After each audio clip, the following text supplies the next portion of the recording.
Good morning students. आज हम लोग देखेंगे डीएनए रेप्लिकेशन। तो आज का जो हमारा टॉपिक है that topic is DNA replication. बड़ा इंपॉर्टेंट टॉपिक है डीएनए रेप्लिकेशन। आप जानते हैं डीएनए में एक स्ट्रैंड होता है जो 3n2 5n पोलरिटी का होता है, तो जो दूसरा स्ट्रैंड है उसकी पोलरिटी 5n2 3n होती है। और ये दोनों स्ट्रैंड एक दूसरे के कॉम्प्लीमेंट्री होते हैं, एंटी पैरेलल होते हैं। कॉम्प्लीमेंट्री होने के कारण ही इस पर नया स्ट्रैंड बन सकता है। तो ये डीएनए डबल स्ट्रैंडेड होता है और आप जानते हैं कि दीज आर हाइड्रोजन बॉन्ड्स, जो ये हाइड्रोजन बॉन्ड्स इनको बाइंड करके रखते हैं। तो सबसे पहले यहाँ पर जो इम्पोर्टेंट एंजाइम आता है हेलिकेज, ये helicase enzyme in double bond को तोड़ता है, कट करता है, और जिसके कारण ये दो स्ट्रैंड एक दूसरे से अलग हो जाते हैं। हेलिकेज को अनफाइंडेज या स्वाइबलेज भी कहते हैं। Mg++ की भी ज़रूरत होती है।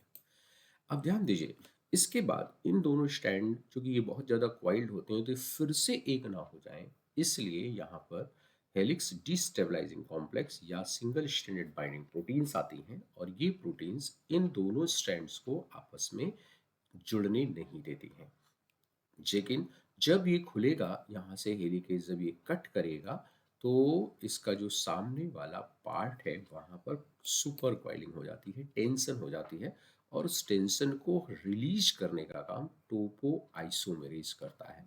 तो टोपो आइसोमेरेज क्या काम करता है? Releases tension. ये जो सामने टेंशन है डेवलप होती है, उसको रिलीज करने का काम टोपोआइसोमरेज का होता है। ये कट एंड सील करके काम करता है, यानी किसी पर्टिकुलर पार्ट को पहले कट करता है और उसके बाद उसे सील कर देता है। तो ये टोपोआइसोमरेज काम करता है। नाउ अब ये दोनों स्टैंड खुल चुके हैं, इन पर काम होगा। तो सबसे पहले ये जो 3 एंड होता है, 3 एंड पर यहाँ एक एंजाइम आता है, जिस एंजाइम का नाम है प्राइमेज। ये primase enzyme DNA dependent RNA polymerase है। सबसे पहले छोटा सा आरएनए प्राइमर बनता है, एक कॉम्प्लीमेंट्री आरएनए प्राइमर बनेगा। क्यों ऐसा बनेगा? क्योंकि ये जो एंजाइम है जो यहाँ पर काम कर रहा है, दिस इज द प्राइमेज, ये इनिशिएशन कर सकता है। जो डीएनए पॉलीमरेज है वो इनिशिएशन नहीं कर सकता है, तो उसको इनिशिएशन के लिए एक OH चाहिए होता है, 3 एंड OH जिसको हम कहते हैं।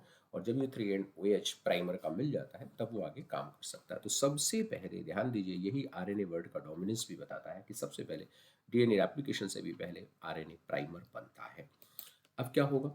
अब डीएनए पॉलीमरेज थर्ड जो एंजाइम है वो यहाँ आकर बाइंड कर लेगा इस पार्ट को, और यहाँ से पॉलीमराइजेशन शुरू कर देगा, और पॉलीमराइजेशन शुरू करके कॉन्टिन्यूअस डायरेक्शन में वो डीएनए बनाने लग जाएगा।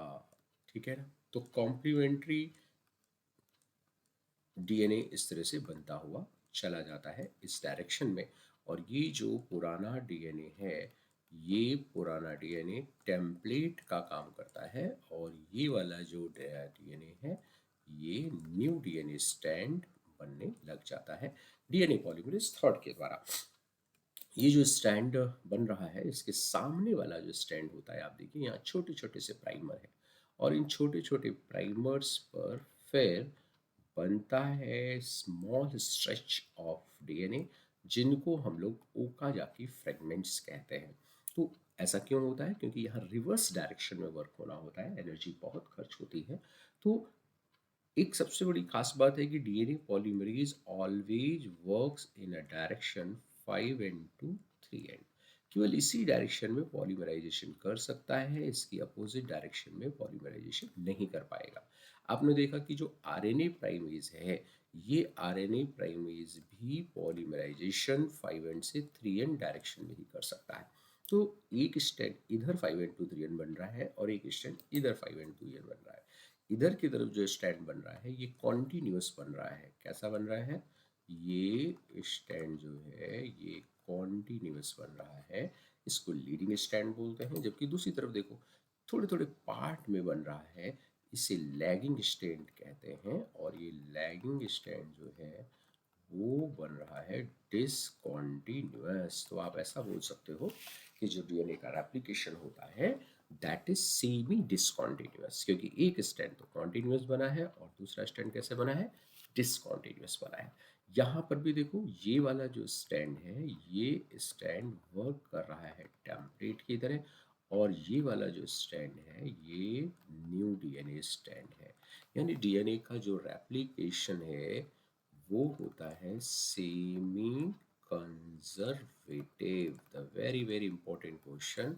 और उसके अलावा होता है सेमी डिसकॉन्टिन्यूअस। तो semi conservative and semi discontinuous DNA application होता है। अब एक बात और आएगी, ये जो प्राइमर्स है इन प्राइमर्स को रिमूव करना होगा, तो रिमूवल ऑफ प्राइमर्स, ये जो प्राइमर्स हैं इनको रिमूव करने का जो काम करने वाला है उसका नाम क्या है, उसका नाम है डीएनए पॉलीमरेज फर्स्ट। ये प्राइमर्स को रिमूव कर देगा, और प्राइमर्स को रिमूव करने के बाद इन ओकाजाकी फ्रेगमेंट्स को जोड़ना होगा। ये ओकाजाकी फ्रेगमेंट है और ये है, दोनों को जोड़ दिया। तो इनको जो जोड़ने का काम कर रहा है that enzyme is DNA ligase enzyme. ये डीएनए लाइगेज एंजाइम इनको जोड़ रहा है। तो कौन कौन से एंजाइम हुए, सबसे पहला जो एंजाइम हुआ दैट इज द हेलिकेज, जिसने काम किया। फिर दूसरा जो इंपॉर्टेंट मॉलिक्यूल काम किया सिंगल स्ट्रैंडेड बाइंडिंग प्रोटीन ने काम किया। तीसरा इंपॉर्टेंट टोको आइसोमेरेज कर रहा है। चौथा इंपॉर्टेंट जो काम है वो प्राइमेज एंजाइम कर रहा है जो प्राइमर बना रहा है। पांचवा इंपॉर्टेंट काम डीएनए पॉलीमरेज थर्ड कर रहा है जो कि लीडिंग स्ट्रैंड बना रहा है।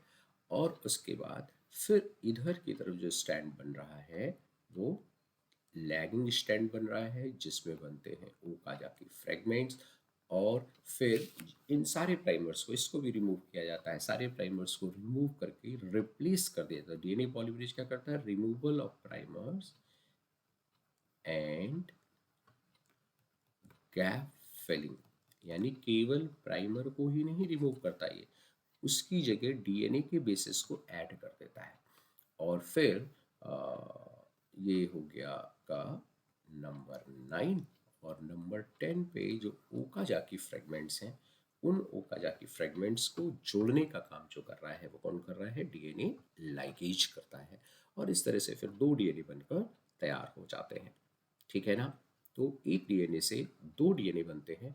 एक स्ट्रैंड कॉन्टिन्यूस बनता है, इसे लीडिंग स्ट्रैंड बनते हैं जिसकी डायरेक्शन होती है, उसका जो टेम्पलेट होता है उसकी डायरेक्शन 3 into 5 एंड होती है, जबकि दूसरा अपोजिट डायरेक्शन में बनता है। लेकिन देखो बनने के बाद आप ये अंतर नहीं कर पाएंगे कि कौन सा लीडिंग है कौन सा लैगिंग है, तो बनने के बाद ये बिल्कुल सेम हो जाते हैं। क्लियर? ओके।